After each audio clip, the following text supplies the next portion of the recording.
Hello students, आज मैं tricks लिखा रहा हूँ सेक्शन फार्मूला का कोऑर्डिनेट ज्योमेट्री का 2D सेकंड लेक्चर है मेरा ये। तो ये ट्रिक्स लिखा रहा हूँ, आप लोग अच्छे से समझिएगा। रेशियो फाइंड करना हो या बीच का पॉइंट फाइंड करना हो जो बिटवीन के डिवाइड करता है उसका, तो find the coordinates of the point which divides the line segment joining the points x1 y1 and x2 y2 in the ratio m/n। तो इसका ट्रिक्स है, देखिए मैं लिख रहा हूँ, let the coordinate of p is xy, जो विच लिखा हूँ internally divides in the ratio, internally divide कर रहा है। तो अब देख लीजिए इंटरनली डिवाइड में यानी m/n इज इक्वल टू, यहाँ माइनस लिखिएगा, इसको करेंट कोऑर्डिनेट कहते हैं, x है, x माइनस x1 डिनोमिनेटर में होगा x minus x2 and m ratio यानी m/n equal to minus, same जैसे ये था, ये अब शीशा का है, ये ऑर्डिनेट का है, तो ये क्या हुआ y minus y1 upon y minus y2। जब ये याद हो जाएगा आपको तो ये भी याद हो जाएगा, अपने आप मेमोरी में आ जाएगा। या x equal to x1 plus m x2 minus x1 upon m plus n, फिर y equal to y1 plus m y2 minus y1 upon m plus n। अब देखिए इस पर मैं एग्जाम्पल देता हूँ, एग्जाम्पल है प्रॉब्लम, यानी find the coordinates of the point which divides the line segment joining the points 6 3 and -4 5 in the ratio दिया है, देख लीजिए 3:2 इंटरनल।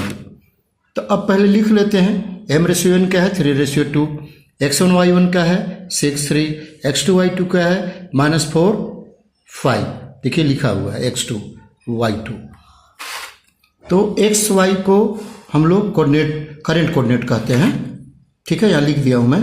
तो we have x equal to x1 plus, मैं इस फार्मूला से बना रहा हूँ, इससे भी बना सकते हैं, वो बन जाएगा इससे भी, ठीक है स्टूडेंट, देखते रहिए और शुरू से देखते हैं, स्टार्टिंग की है तो एंडिंग तक जरूर देखिएगा।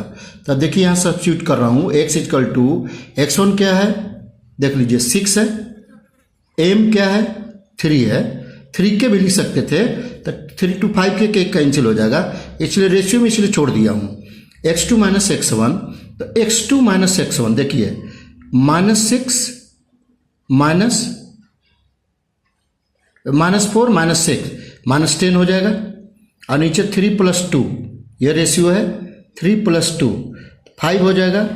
तो इसको कट कर देंगे, 5 2 = 6, तो -6 हो जाएगा, अब +6, तो यहाँ लिख दिया हूँ, देख लीजिए ये 6 - 6 = 0, x के वैल्यू आ गया जो इंटरनली डिवाइड किया था, अब शीशा का आएगा। And y = y1 plus m y2 minus y1 upon m plus n, तो y का अब वैल्यू पुट कीजिए, y1 कितना है मेरा लिखा हूँ मैं, देखिए 3 है, देख लीजिए मैं अच्छे से दिखा रहा हूँ, 3 है, तो यहाँ 3 पुट किया, देख लीजिए ये, तो ये 5 - 3 कितना होगा 2, तो यहाँ लिख दिया मैं डायरेक्ट 2, और m क्या है 3, और नीचे 5 होगा, तो 3 2 = 6 है, और ये 5 3 = 15, तो इसको लिख दिया 3 + 6/5, इसको एलसीएम लेके बनाएंगे, या इसको मिक्स फ्रैक्शन भी बोल सकते हैं, हो जाएगा ये, तो इसको 21/5 आया, तो कोऑर्डिनेट पॉइंट्स आ गया 0 21/5। ये स्टूडेंट्स फाइनल रिजल्ट हुआ, जो इंटरनल डिवाइड कर रहा था, ये आंसर होगा इसका, ठीक है।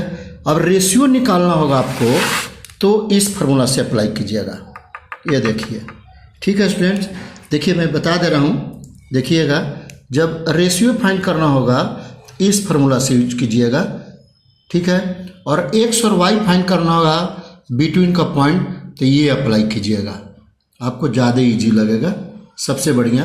और देखिए वही उसी पर मैं प्रॉब्लम बना दिया, तो ये समझिए आपको यही मेन ट्रिक्स है, आप कैसे अब याद कर रहे हैं ये आपके ऊपर है, ठीक है स्टूडेंट्स।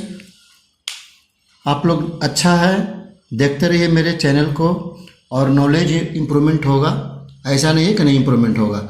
और यदि आपको कोई भी क्वेश्चन नहीं बनता है तो कमेंट में लिख दीजिए और अपना व्हाट्सअप दे दीजिए, मैं कोई भी सोल्यूशन भेजिए, मैं सोल्यूशन बना के भेज दूंगा। किसी टाइप का क्वेश्चन हो मैं सोल्यूशन कर दूंगा। वो सोल्यूशन का नाम है जो मेथड बनाता हूँ, टाइम सेविंग मेथड। ठीक है स्टूडेंट, सब्सक्राइब जरूर कीजिए, बेल बटन दबा दीजिए, शेयर कीजिए, लाइक तो जरूर कीजिए। Thank you.